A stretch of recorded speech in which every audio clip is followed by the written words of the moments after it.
Diyos na nagmamahal sa amin, maraming salamat po o Diyos sa iyong kabutihan, sa iyong kagandahang loob na patuloy naming nararanasan. Maraming salamat sa umagang ito sa mga kapatid ko na naririto ang kanilang presensya bagamat kami, Panginoon, ay nasa online.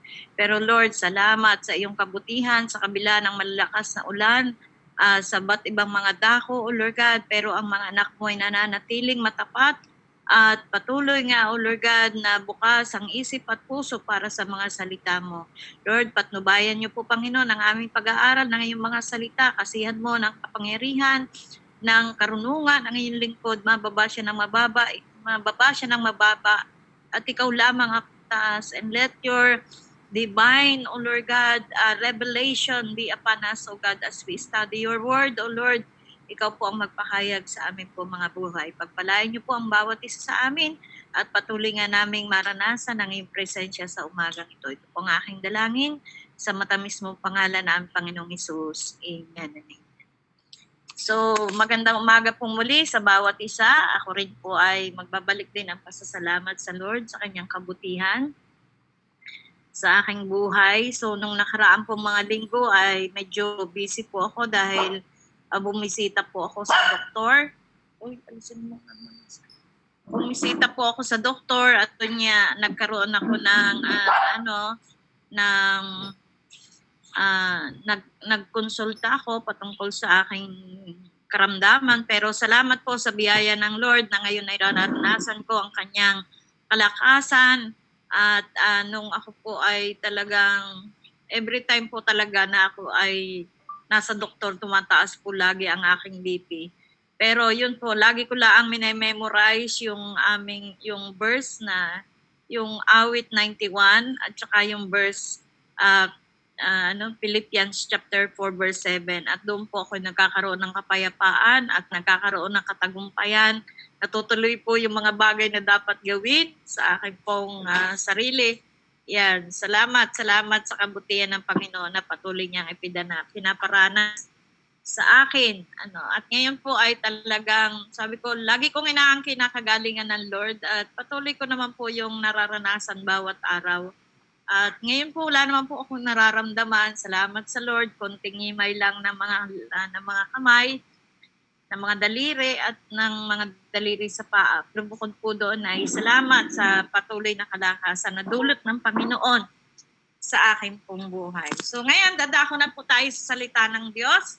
At ito naman po ay ilang verse lang. So yan, ngayon pong umaga, sabi po ng kanyang salita sa verse 1, sabi nga po ito, ang title nito ay ang panalangin para parusahan ng Diyos ang masasama. No?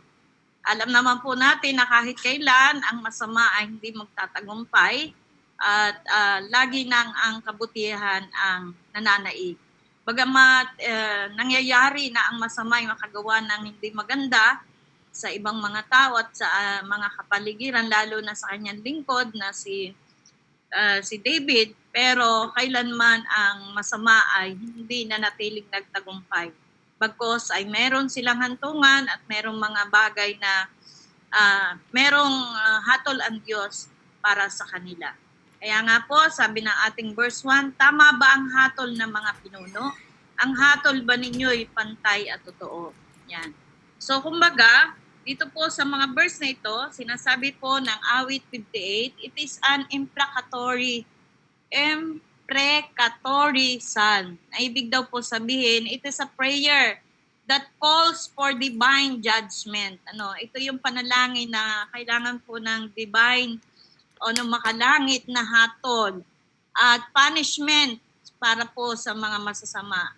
And this Psalm focuses on the corruption and injustice of rulers and judges, and it will expresses the psalmist's belief that God will ultimately judge the earth and vindicate the righteous. So alam po naman natin na ang masama ay walang kahantungang maganda. Kaya at ang matuwid, alam natin naman na may magandang resulta sa kanila pong mga buhay. So dito po sa verse 1 and 2, so makikita po natin ang hatol ng mga pinuno sa mga ito ay hindi po maganda. Siguro mga panahon talaga ni Haring David ay naranasan marahil ni Haring David ang sobrang hatol ng mga tao sa kanyang kapaligiran na kung saan ay talagang parang sa tindi talaga ng mga dinanas niya ay talagang ipinanalangin niya sa Panginoon. Nanalangin siya, no? Na kumbaga, nahatulan ng Panginoon yung mga masasama. Sabi nga doon sa verse 2, hindi pagkat ang inyong binabalangkas, pawang karahasat, gawaing di tama. No? So, dinidescribe po nito na walang katarungan ang mga hatol ng mga pinuno. No? Ang binabalangkas nila ay pawang karahasat, gawaing di tama. Ang mga plano ay puro kasamaan. So, pagka po ang isang tao ay talagang masama, ang lagi niyang naiisip ay talagang masama, no? Hindi siya nakakaroon ng magandang kaisipan. Lagi niyang gusto ay gumawa ng hindi tama sa kanyang kapwa. Kaya nga po, lagi niyang binabalangkas. Sabi dito ay lagi niyang binabalangkas, pawang karahasat, gawaing di tama. Nais niya lagi na ang isipan niya ay talagang pagharian ng anumang gawa ng kaaway. So, kumbaga, ang lahat niyang isip ay makaganti sa kanyang kapwa, makagawa ng hindi tama, no? At yun naman po ang talagang hindi rin nais ng Panginoon sa mga taong ito na gumagawa. So, kumbaga, ay hindi exempted, kumbaga, ay talagang may mga hatol din ng hukuman, no? So sa hukuman may mga hatol din po na hindi patas. Meron nga po na nakukulong pero walang kasalanan. Minsan naman po kung sino yung may kasalanan, siya yung malaya. So siya yung kumbaga hindi man natin naranasan, pero meron siguro mga tao na dumanas ng kasamaan ng ibang tao. Meron pong pastor, meron po akong napanood na isang pastor na yung kung sino pa yung pastor na naglilingkod ay nagawa ng masama yung kanyang anak, no? Ni-rape po yung kanyang anak, no? At talagang minsan yung hatol ng hukuman ay hindi tama. Meron din pong pangyayari sa Bicol, sa kamag-anak po ng aking brother husband. Meron pong kamag-anak kami na yung bata ay ginahasa. Pero yung may kasalanan ay nakalaya. Nakakalaya yung nang-rape ay malayang nakakapunta sa mga bayan-bayan na walang takot. Dahil kumbaga, hindi yung hatol, yung hatol ay hindi pa siya nahatulan at kumbaga ay talagang hindi malakas ang ebidensya laban sa kanya. Kung kaya yung taong ito ay nakakalaya. So ganun din marahil ang nararanasan ni Haring David noong mga panahong yun. Talagang kumbaga yung hatol sa kanya ay hindi marapat, hindi matuwid, hindi tama. Kaya kumbaga nadoon yung kanyang tinatawag na yun nga po yung imprecatory prayer. Doon yung imprecatory prayer niya. Na ibig po sabihin ay talagang this psalm is ang awit na daw po, ang panalangin ito ay is a prayer to God to intervene and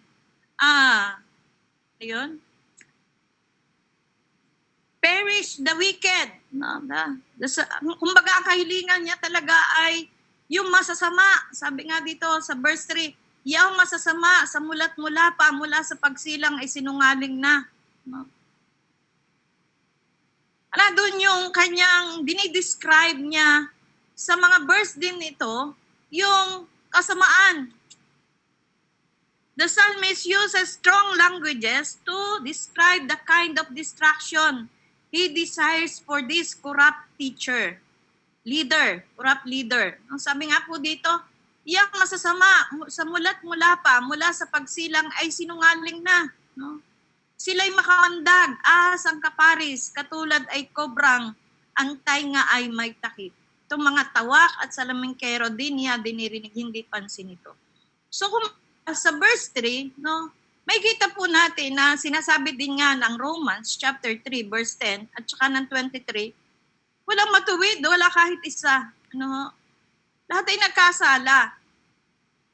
Pero talagang sobrang kasamaan ang ginagawa.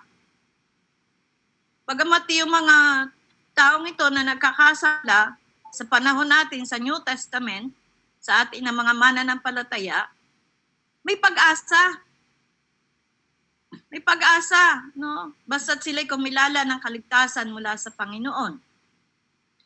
Pero yung mga taong talagang ang hinahangad sa sarili ay puro kasamaan, yung gawa ng kaaway, ang pinagahari sa kanyang buhay, yung udyok ng masamang espiritu, ang pinagahari sa kanyang buhay, talaga pong ang lagi niyang isipan, ang lagi niyang naisin ay ang gumawa ng hindi maganda sa kanyang kapwa. Sila'y makamandag. So kumbaga, ang ahas, kung gaano ka makamandag ang ahas, kung paano sa pagtuka ng, pag natuka tayo ng ahas, di ba? Yung kanyang kamandag ay agad na tumatalab. Ganon din po ang ginagawa ng masama. Ang nais niya ay talagang manira, pinaris po sila sa talagang sa cobra na kumbaga ayun ay matindi ang venom matindi ang lason ng cobra na ito. Kumbaga talagang inihahalin tulad sila sa mga ganitong uri ng hayop na talagang ang paggawa ng masama. Maging sa mga sabi doon sa verse 5, itong mga tawak at salamangkero di niya dinirinig, hindi pansin ito.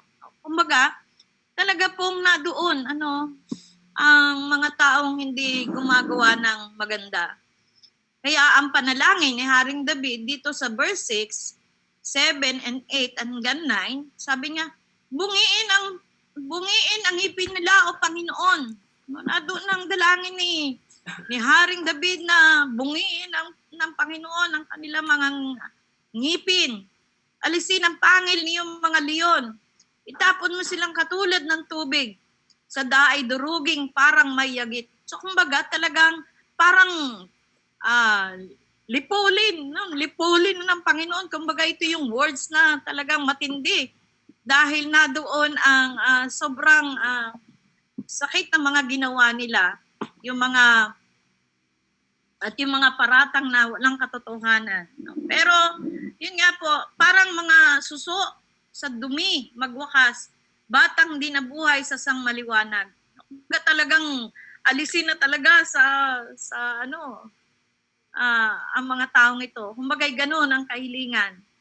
Sabi, puputulin silang hindi nila batid, tatapon ng Diyos sa tindi ng galit, bangabat buhay pa'y iyon na ang sinapit. So kumbaga, talagang ganun katindi ang naisin at ang panalangin ng salmis na ito. Pero yun nga po, ang hatol ng Diyos ay makatarungan. Sabi nga po ng ang Romans chapter 2, ang hatol po ng Diyos ay makatarungan. Sabi po dito sa chapter 2, God's righteous judge. Sa Romans chapter 2. Yun po yung hukom na makatarungan. At alam niya kung kailan parurusahan ang mga taong ito na gumagawa ng hindi maganda, yung mga taong talagang nagpapasakop sa mga gawa ng kaaway, kailanman yan ay hindi magtatagumpay. Sabi po ng chapter 2 verse 5, but because of your stubbornness and your unrepentant heart, you are storing up wrath against yourself for the day of God's wrath, when His righteous judgment will be revealed. So maahayag ang kasamaan ng mga tao na gumagawa ng hindi maganda at darating yung hatol sa kanila ng Panginoon. Sabi sa verse 6, God will give to each person according to what he has done. Ibibigay ng Diyos ang hatol sa mga bagay na anumang ginawa niya dito sa lupa. So kumbaga, ang mga taong ito na talagang gumagawa ng hindi maganda ay talagang mapapahamak. At alam naman natin na mayroong impyerno na pwedeng magparusa sa kanila na gumagawa ng tama. Pero sabi nga, nandun pa rin sa atin na sinasabi ng Matthew na ipanalangin pa rin natin yung mga taong ito, no, sa bagong tipan. Kumbaga, sinasaad din sa atin na yung mga taong masama, yung mga nasa mga leadership, pag-pray natin. Ipag-pray natin na hindi sila madala ng kaaway, na hindi sila madala ng kasamaan. No? Magkaroon tayo, ito po yung ang ating ambag bilang mga mananampalataya sa Panginoon. No, na yung ang mga taong ito na gumagawa ng masama ay hindi magpatuloy sa kasamaan. Bagkus ay ipanalangin nating mga sumasampalataya sa Panginoon na sila'y kahabagan ng Diyos, no? Na sila ay bagamat meron sila pang pag-asa pagdating sa pag sila'y nagtiwala sa Panginoon. Sabi nga, pray for those in authority. We can pray for those in position of leadership to act justly and to rule with wisdom and integrity. Panalangin po natin sila na magkaroon sila ng karunungan, no? Magkaroon sila ng wisdom, ng integridad, no? Sa kanila po mga paglilingkod sa ating gobyerno, sa mga paglilingkod nilang ginagawa, ano, maging mga boses sa mga kumpanya. Ipanalangin natin kung tayo mga nagtatrabaho sa ating po mga employer, ano, kung ano man po ang ating mga pinagtatrabahuhan, o mga OFW, no? Yung mga employer po natin ay pag-pray natin, ano, napakalagang bagay na ipinapanalangin natin sila. Dahil ang kaisipan po nila na wala sa Panginoon, maaari silang gumawa ng hindi tama. No? Naranasan ko din po nung ako'y nag-abroad. Talaga yung aking employer ay nakakaaway ko,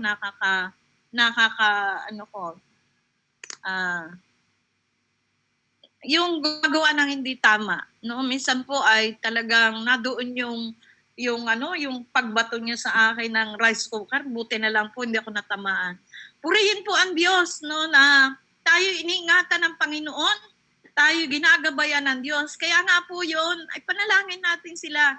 Pinalangin natin yung mga employer natin, ipag-pray natin yung mga authority natin, yung mga leader natin, na hindi sila gumawa ng mga bagay na karumal-dumal, no, sa harapan ng Panginoon.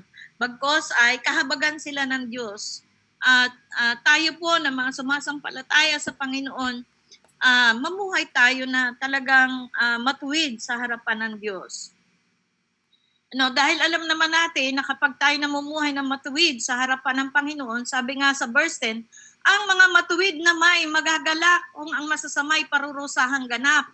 Pagkakita nila sa dugong dumanak, hindi mangingiming doon na tumahak. So hindi naman po ibig sabihin na tayo ay tayo ngayon ng mga mananampalataya sa ating kasalukuyan, talagang hindi naman tayo natutuwa sa gawang masama. No?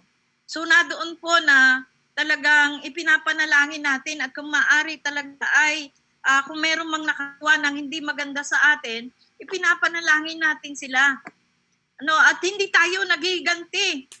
Huwag tayo magiganti. Sabi nga po ng Romans chapter 12 ay huwag nating gawa ng hindi tama. Sabi nga, do not repay anyone evil for evil. Be careful to do what is right in the eyes of everybody. No? Pag-ingatan pa rin natin na gumawa ng tama sa ating kapwa. Huwag nating palitan ng kasamaan, ng kapwa kasamaan. Bagkos ay sabi nga sa verse 19, do not take revenge, my friends, but leave room for God's wrath, for it is written, it is mine to avenge, I will repay, says the Lord. Huwag nating pagigantihan yung mga taong gumagawa ng masama. Huwag tayong makikinig sa dikta ng kaaway kasi pag merong mga taong gumawa sa atin ng hindi maganda, ang tendency natin gumanti. No? Pero sabi nga po doon, huwag nating hahayaan na yung bulong ng kaaway kasi ang kaaway, naririyan lagi. No? Ang kaaway, sige, gumanti ka. Pero tayo, sabi nga, resist the devil and he will flee from you. Resisting the temptation to compromise with evil. Hindi tayo makipagkompromiso sa gawa ng kaaway. Na sa gayon, ay hindi tayo madumihan ang ating mga kamay. sa mga gawa ng masama. Kaya nga, mga kapatid ko sa Panginoon, it is, sabi dito sa verse 20 ng, ng Romans chapter 12, if your enemy is hungry, feed him. No, ito ang tinuturo ng bagong tipan sa atin na sino man ating mga kaaway at nagugutom, atin pa rin pakainin. If he is thirsty, give him something to drink. Kapag nauuwa, painumin pa rin natin. No? In doing this, you will heap burning coals on his head. So, kumbaga, talagang, mahihiya sila. No? Na yung kanilang mga kasamaan ay pinalitan mo pa rin ng kabutihan. Pero sabi dito sa 21, do not overcome by evil, but overcome evil with good. Yan. So, wag nating hayaan na ang manaig ay ang kasamaan at hayaan nating mapagtagumpayan ng masama yung kabutihan, na mapagtagumpayan ng kabutihan yung masama. Kumbaga, talagang alam natin na darating yung there is a reward for those who did good. No? Ang mga matuwid na may magagalak, magagalak tayo. No? Alam natin na may parusa sa mga taong gumagawa ng hindi tama. Ay nga dito, ang masasamay parurusahang ganap. Alam natin that there is hell. No, merong impyerno na nakalaan para sa gumagawa ng mga kasamaan, mga mangkukulam, manggagaway, gumagawa ng karahasan sa kapwa, nag-iisip ng hindi tama sa kapwa. Alam natin na sila'y may hantungan. No? Ang Diyos ang hatol sa mga taong ito na gumagawa ng hindi tama. Kaya tayo ay manatiling matuwid sa harapan ng Panginoon. Manatili tayong matapat at manatili tayong magalak tayo. No?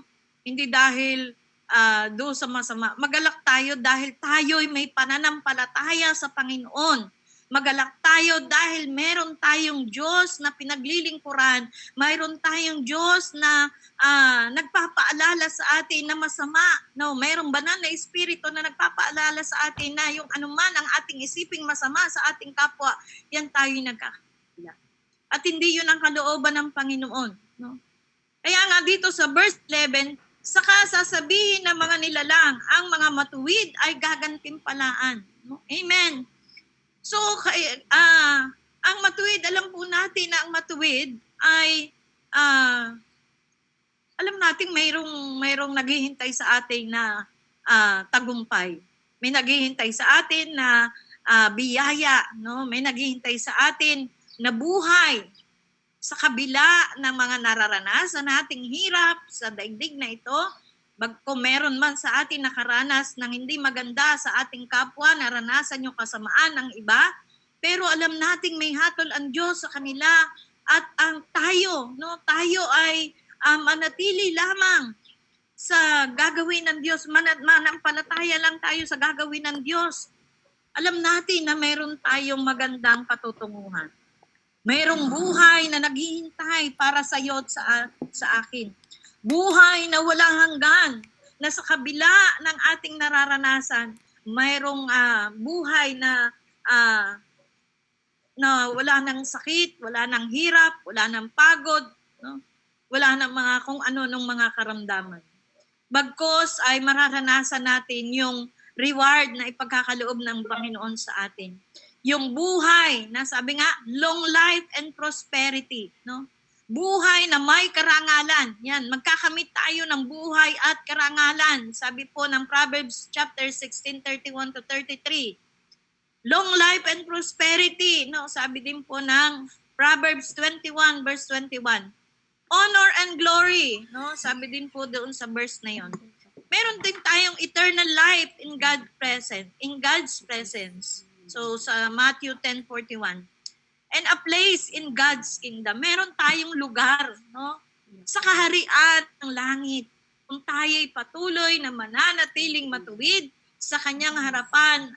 Sabi nga, hanggat hindi natin nararanasan, no? Kumbaga, darating yung panahon na mararanasan natin mga sumasampalataya sa Diyos, yung new heavens and new earth. Sabi po ng Proverbs, ng Pahayag 21. Sabi, maranasan ng mga sumasampalataya sa Diyos, yung bagong langit at bagong daigdig. Sabi po ng 21, pagkatapos nito, nakita ko ang isang bagong langit at isang bagong daigdig. Wala na ang dating langit at daigdig. Wala na rin ang dagat at nakita ko ang banal na lungsod, ang bagong Jerusalem na bumaba mula sa langit, buhat sa Diyos, gaya ng isang babaeng ikakasal. Maganda ang bihis at handa na siya sa pagsalubong sa lalaking kanyang mapangasawa. Narinig ko ang isang malakas na tinig mula sa trono, tingnan ninyo ang tahanan ng Diyos ay nasa piling ng mga tao. Maninirahan siyang kasama nila at siya magiging bayan niya. Makakapiling nilang palagi ang Diyos at siya ang magiging Diyos nila. So sabi po dito, at papahirin niya ang bawat luha sa kanilang mga mata. Wala nang kamatayan, dalamhati, pagtangis at paghihirap sapagkat lumipas na ang dating mga bagay. So kumbaga, dito po ay mararanasan natin yung pagsama ng Panginoon sa bawat isa sa atin. Kaya kung meron man tayong naranasan na mga hirap mula sa mga taong gumagawa ng hindi maganda, may hatol ang Panginoon sa kanila. Mayroong parusa sa kanila, pero sa atin ang mga sumasampalataya at gumagawa ng matuwid sa harapan ng Panginoon, alam nating mayroong tayong tagumpay na nagmumula sa Kanya. Salamat po, Salamat sa mabiyayang pagpapala ng Diyos sapagkat mamanahin natin yung buhay sa piling ng Panginoon. Pero yung mga taong masama, ang magkakaroon din sila ng buhay, yung buhay doon sa impyerno, kung saan ay mararanasan ng mga taong hindi sumamba, hindi nanalig sa ating Panginoong Jesucristo. Kaya may tama pong hatol ang Diyos. May tamang hatol ang Panginoon sa mga taong hindi gumagawa ng tama. So, mga nabahagi na ng salita ng Diyos, pero kapag hindi nakinig sa salita ng Diyos, may hatol talaga ang Panginoon para sa kanila. At yan po, salamat sa Panginoon sa pagpapaalala sa atin. Sabi nga dito, at bilang patuloy pong application, sabi nga ay, patuloy po tayong magtiwala sa magagawa ng Panginoon. At patuloy din po tayong magtiwala sa God's timing ng Lord. Nire-remind po nito sa atin, itong pong awit na ito, nire-remind tayo na ang Diyos po ay may tamang kahatulan. Hindi man siguro ngayon, it may not be immediate, but it is certain, ito ay mangyayari doon sa mga tao na talagang hindi tama ang ginagawa sa harapan ng Panginoon. And it is encouraging us to trust in the perfect timing. Perfect timing and to live with an eternal perspective. May tamang timing ang Panginoon sa lahat ng bagay. Kaya patuloy lang tayo, patuloy lang tayong na mamuhay kung ano yung dapat gawin ng isang sumasampalataya sa Panginoon. Mamuhay tayo ng matuwid sa harapan ng Diyos, mamuhay tayo ng may pananampalataya, mamuhay tayo ng may malinis na kalooban, mamuhay tayo na kung saan ay nagagalak tayo sa presensya ng Panginoon. Pero kamuhian natin ang masama, kamuhian natin ng di maganda, kamuhian natin gumagawa ng masama. Huwag din tayo makikiayon. Huwag din tayo makikiayon sa anumang gawa ng masama. Huwag din tayo makikiayon sa lahat. Halimbawa po, kumbaga po, sa ating mga mananampalataya, a simple thing, ay pinaiiwas tayo ng Panginoon. Yung makipag-compromise tayo sa mga bagay na halimbawa po, mayroong mga, anong tinatawag diyan? Mayroong mga sugal diyan sa online, Ito po ay kumbaga sa may mga, ewan ko, yung may mga na nakikiayon pa rin ang mga mananampalataya. Dahil mayroong pong mga, pinapapanood ako na, ano ba yung sugal na kumakalat sa mga panong ito sa online, yung scatter, So, kumbaga ito naman po ay sa pang-araw-araw ng buhay. Kumakalat na sugal na mga scatter. So marami pa rin mga mananampalataya ang nadadaya sa mga ganitong mga sugal na akala po ay simple-simple, akala ay laro-laro sa cellphone. Pero ano man pong bagay kapag ginagamitan ng pera, yan po ay sugal at hindi po yan kinalulugdan ng Panginoon. So sana po ay tayo ay diyan, hindi na tayo na maayon sa takbo ng sanlibutan ito. Sabi nga po ng 12, do not be conformed from the pattern of this world, but be ye transformed by the renewing of your mind. So para maipagpatuloy po natin yung ating buhay na mananampalataya, alam natin na ang Diyos ay kasama natin kapag tayo ay nasa tamang direksyon, nasa tamang estado ng ating pananampalataya. Kaya nga sabi dito, yan, rejoicing in God's glory. Bagamat ang awit 58 ay naglalaman ng mga salitang pagbagsak ng mga masasama, but it also points the ultimate joy and reward for the righteous. No? Meron po tayong kagalakan, meron tayong reward na nagmumula sa Panginoon kapag tayo matuwid. We can find comfort and encouragement in knowing that God will ultimately establish His kingdom of righteousness and peace. So kumbaga talaga, napakasarap po alalahanin na meron tayong tunay na kapayapaan, tunay na kagalakan, no? Tunay na pag-asa kapag tayo po ay mayroong matuwid na pamumuhay. At alam nating kakampi natin ang Diyos. So yung direksyon ng Panginoon ay nasusunod ng bawat isa sa atin at hindi tayo naapektuhan ng anumang gawa ng kaaway sa ating buhay. Kaya nga, if anyone, sabi nga, is in Christ, kaya patuloy nating hahayaan na ating buhay ay patuloy baguhin araw-araw, bawat sandali ng ating buhay. Nang sa gayon, yung hatol po ng Panginoon ay doon lamang, hindi maranasan nating mga matuwid na sumasampalataya sa Diyos, kundi ang hatol ng Panginoon ay nadoon sa masama.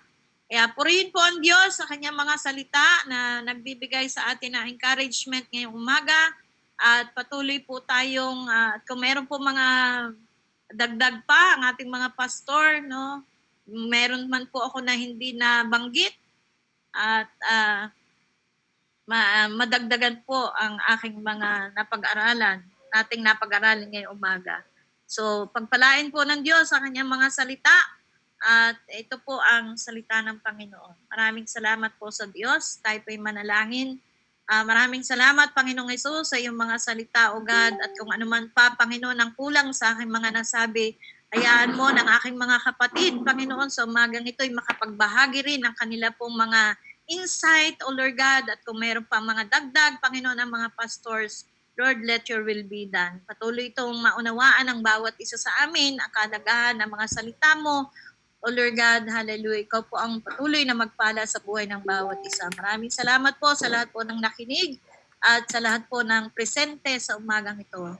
Ikaw po ang Diyos na aming pinagtitiwalaan na may magagawa sa aming mga buhay. Ito po ang aking dalangin sa matamis mong pangalan, aming Panginoong Hesus.